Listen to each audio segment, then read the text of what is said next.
Hello, and welcome to Gunfighter Life, the podcast where we talk about gunfighting the right way from a Judeo-Christian perspective and real-world first-hand experience. As always, I'm your host, Michael Melito. First and foremost, I'm a Christian. I make no apologies for that. God is number one, and I hope to recognize that in everything that I do. This podcast is no different. Grew up hunting and shooting at a very early age in the backwoods of the southeastern United States. State rifle and pistol champion a few times over. Joined the Marine Corps at 17. Did a couple of combat tours. Was an urban warfare instructor for the Marine Corps. Served in law enforcement a lot of years. LAPD. I also served in the U.S. Army both full-time and part-time. National Guard. I've been a private contractor for a 3-letter government agency. I have been a professional hunter and guide and slayed all manner of beasts. From bear and wolf, to white-tailed deer, to mule deer, to elk, to exotic species. Professionally hunted buffalo as a guide. Been a professional firearms instructor, FBI, and other certifications for a lot of years. Enough of the bio. Figured I'd give you guys an abbreviated one. I hope that you guys have been enjoying the cartridge talks. But it being late October, I thought I would switch it up from the cartridge talks and do a gun talk. Instead of better know a cartridge, perhaps better know a firearm, better know a rifle. Today we're going to be talking about an American classic, an icon, referred to as the rifleman's rifle. And that would be the Winchester Model 70. Now, the things I'm going to say in this episode are going to be either single-sourced or from memory. So go back and fact-check for yourself to make sure all the stuff is correct. But I believe the Winchester Model 70 came out in something like the 1930s. Its nickname is the Rifleman's Rifle. I don't know how it got that nickname. But it certainly is a great rifle, and they made that classic rifle, as I understand its lineage, based on the Mauser action, notably the Mauser 98, which was kind of a milestone in modern rifle development, if you're not familiar with that action. But Winchester, along with a lot of other companies, adopted it. I mean, we kind of copied it in the Springfield 1903. Yes, we took the German technology and turned it into 1903 Springfield. So you could argue whether the Winchester Model 70 is based on the 1903 Springfield or the Mauser 98. But that's its lineage. And that was its lineage up until about 1964. If you don't know the difference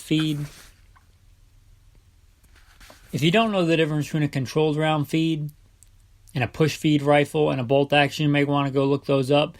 But the Winchester, from when it was introduced in 1964, had a big, strong claw extractor controlled feed, meaning from the time it pushed that round out of the magazine, it had a controlled feed. It had a claw, a giant metal claw on that round, pushing it in and pulling it out. A very good controlled feed. I personally like controlled feed rifles, especially if I'm hunting something that could kill me. It eliminates some malfunction issues with other bolt-action rifles. Not that they can't be reliable, but that controlled round feed has a good reputation for a good reason, in my opinion. In 1964, I believe to keep up with the cheaper-to-produce Remington Model 700, they went away from that controlled feed action, which is why you'll sometimes hear people drooling over or coveting, the pre-64 Winchesters. They'll call it the pre-64 Winchester Model 70 because they had that old school, more expensive to produce, but in a lot of people's opinion, better action with the control round feed. And they went away from that from the 1960s to the 1990s, and it was very, very similar to the Remington Model 700, which is itself a great rifle. But they kind of went away from that controlled round feed to a push feed, cheaper to produce. But a lot of people really like those pre-64 actions.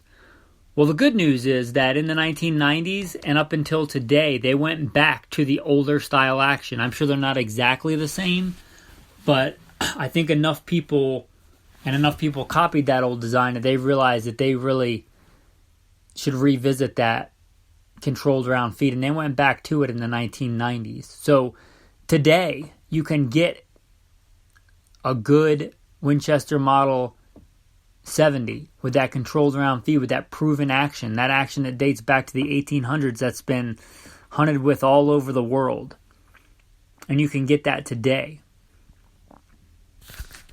Now, I've never owned a pre-64 Winchester, and I don't know how they stack up to the new ones.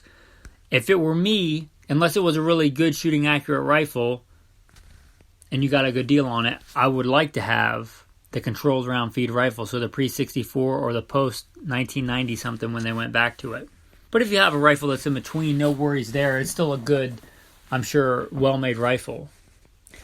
But when they went away from that, as I understand it, Ruger, if you're familiar with the Ruger M77, which I also really like, and I believe this is the case, but I don't know for a certainty, that when they went away from that controlled round old Mauser action that a lot of people liked, Ruger figured out a way to do it, and do it to make it economically viable. So the Ruger M77s, and then today continued into the Hawkeye, use that same action, and that's a fine rifle as well. A lot of people really like those. Also, as I mentioned, being a professional hunter and guide, the rifles that I use, my bolt actions, except for one Remington 700 that I do really like, my go-to professional hunting guide gun or hunting gun or guns are Kimbers. The Kimber Model 84, whatever the other, 84M or whatever the other suffixes are on the end. And those are also based on that. And I'm not an engineer, but what it looks like to me, in my opinion, what they've done is they have looked at that pre-64 Winchester action that a lot of people really love and really like. But that was using, 1800s metallurgy. And I think they looked at it and said, how can we make this more efficient and smaller with better materials that we have today?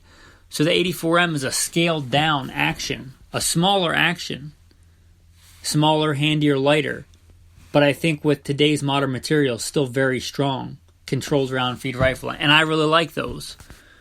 I have a Kimber Adirondack that I did a whole episode on, you can go back and listen to, called A Guide's Rifle. And I'm sure there are others.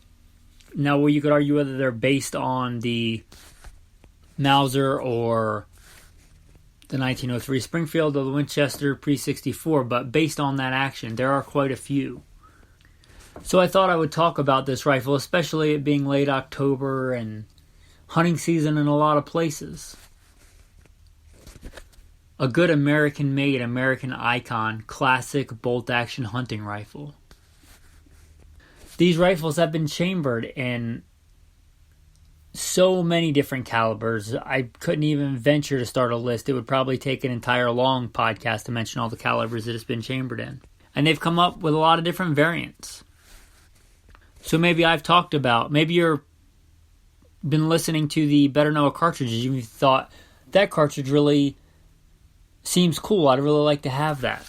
You've been thinking about getting in a rifle. Maybe, for whatever reason, you want a classic American rifle. Maybe you want to get it in a Winchester Model 70. One of my favorites is the Winchester Model 70 Featherweight. I think it'd be really cool to have a Winchester Model 70 Featherweight in, I guess if I were going to pick, probably in 243, because that's one of my favorite go-to big game hunting calibers, is a 243. But you may choose something else. You may really, really want a stainless version with a wood stock, which I think are beautiful, and something like 35 Whelen. I'm sure if you go on Gunbroker, you could probably find one. Or maybe you want a true American classic. You just want the straight, high-grade walnut stock, classic blued steel, and 30-06. You talk about an American classic big game hunting rifle. I think that'd be a good choice. Maybe big bores are your thing. Maybe you want a Winchester Model 70 chambered in 375 H&H. I was thinking about that when I was just now thinking about cool rifles chambered in that. And they make one.